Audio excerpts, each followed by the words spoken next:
Hi, my name is Bevalyne Otulia. I'm 33 years old. I'm from Kenya, most especially in the border, in a place called Busia, that is between Kenya and Uganda. I've grown up there. I was brought up in a family that really believed in God. My father loved church. My mother also loved church. To date, my mother still sings choir in church. But I think that was them. We all have this growing up in a Christian family and you taking it up as your own. So my first adventure, or my first time when I got saved, I was in grade 7. There came a crusade. Initially, we were Anglican Church of Kenya. Then there came a crusade for Redeemed Gospel Church. And my mother was kind of swayed and wanted us to move from Anglican Church to Redeemed Church. So this crusade kind of gave me another perception of God, because it became like an eye-opener to me. So I decided to get saved then. But I think what really happened back then is that I wasn't ready to grow. I was just flowing with the flow. This is a new church in town. Everyone is going there, so let's all be there. Then we went to high school. So when I was in high school, there was a Christian union. And they used to sing these great worship songs. You could feel you're close to God. There could come a praise and you're like, this music is sweet. And it was calling me each and every time. Then I found myself in the CU. When people were going for entertainment, it was divided into two and you had an option. You could either go to Christian Union or entertainment, watch movies and stuff. So I could find myself getting attracted more to CU. And that was when I was in Form 3. That would be the 9th grade or 11th grade, something like that. So after high school, my dad kind of just thought it was not right for me to stay in the village. And he decided to send me to my brother's place in Nairobi. The things there were different, because when I got into my brother's house, he used not to go to church. He's someone like, those are people who believe like you're learned, you've had good jobs all your lives. So to him, like, God did not really exist. So first of all, I had that challenge because I did not know where to go to church. I was new in that area. I was new in that place. So with time, it took like 2 years before I could figure out. So my first church that I started going into was a Catholic church, because that was the closest church I could go to. So I went through that church, and with time, I don't know if God has been working in mysterious ways, because when I came to my brother's house, first of all, I was supposed to study accounts. Then he decided to pay for me the first 2 semesters. Then all of a sudden, I don't know whether he went broke or something just happened to his life. Then from there is when I realized, by the way, I need to start finding jobs so that I can be able to pay my fees. So the first job I got was, I worked with a contractor who worked with a power company. They connect power to rural areas, 1,000 miles to those people that don't have power. But I was grateful because I was able to raise my exam money. That was the most important thing. I had friends, so I could get my notes and I could still pay for my fees. So through Catholic, yes, I used to go to each and every service. I could go for lunch hour prayer, everything, but I was not growing. So there came an event, it was back in 2016. I lost my dad. So when I lost my dad, everything kind of came crumbling down.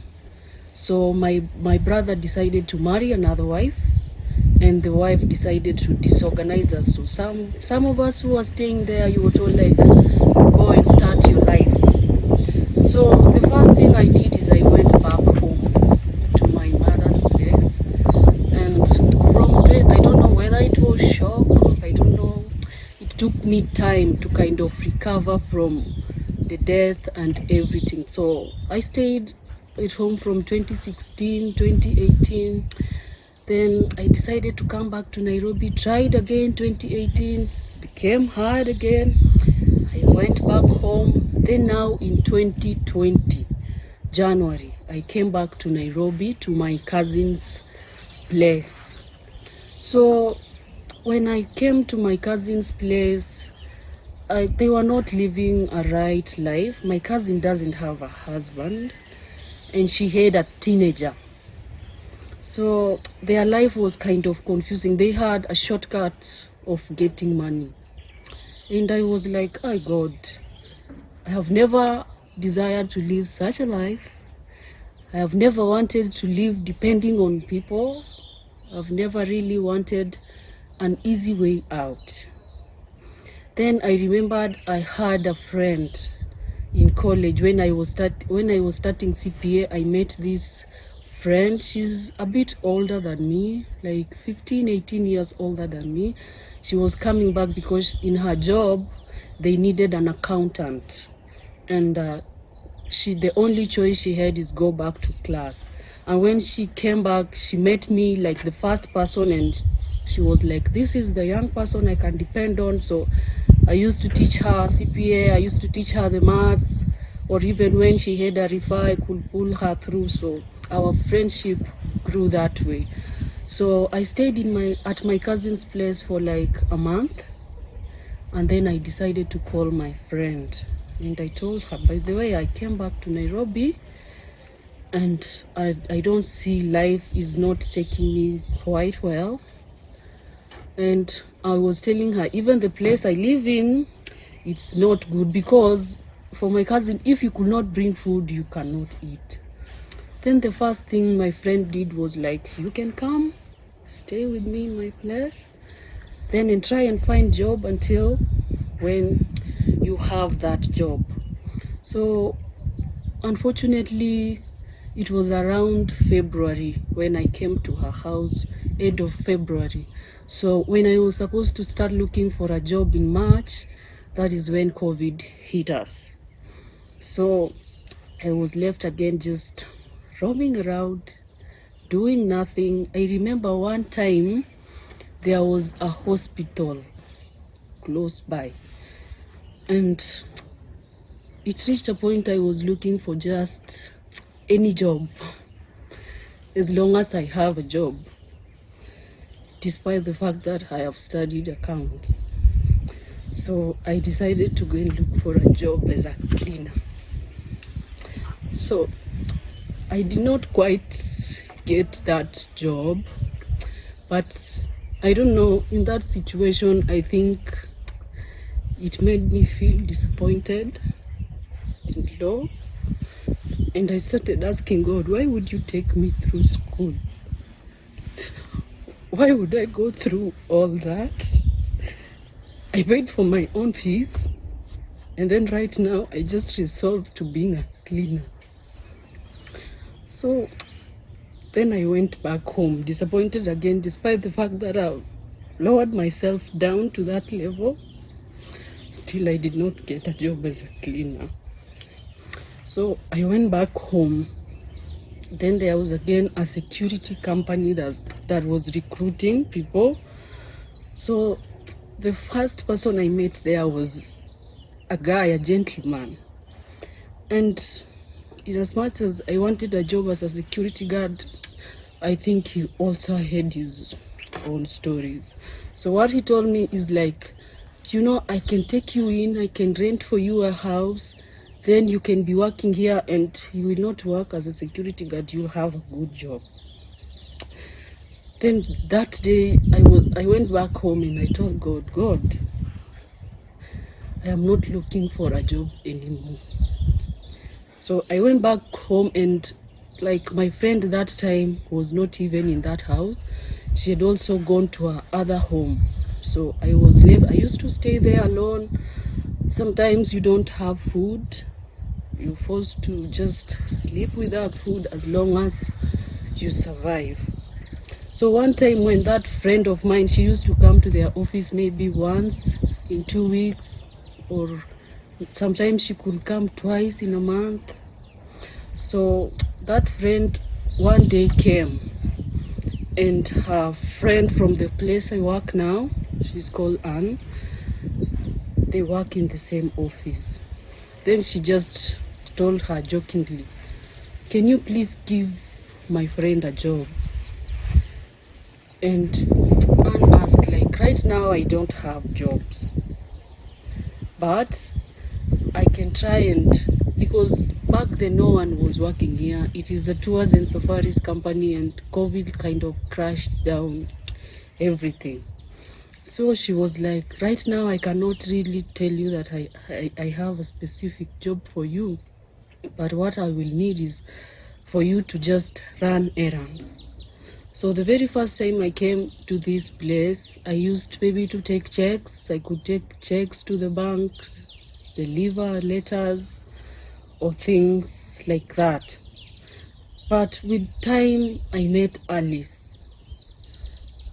From that 2018 to that 2020, I wasn't going to church.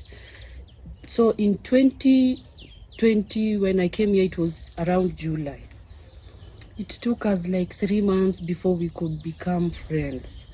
So when I met Alice, Alice really loved God.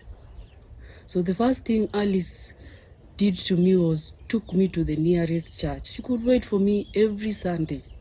Alice was like, Beverly, I'm waiting for you. At around 8, we'll go to church and still come back at 10, still be my friend.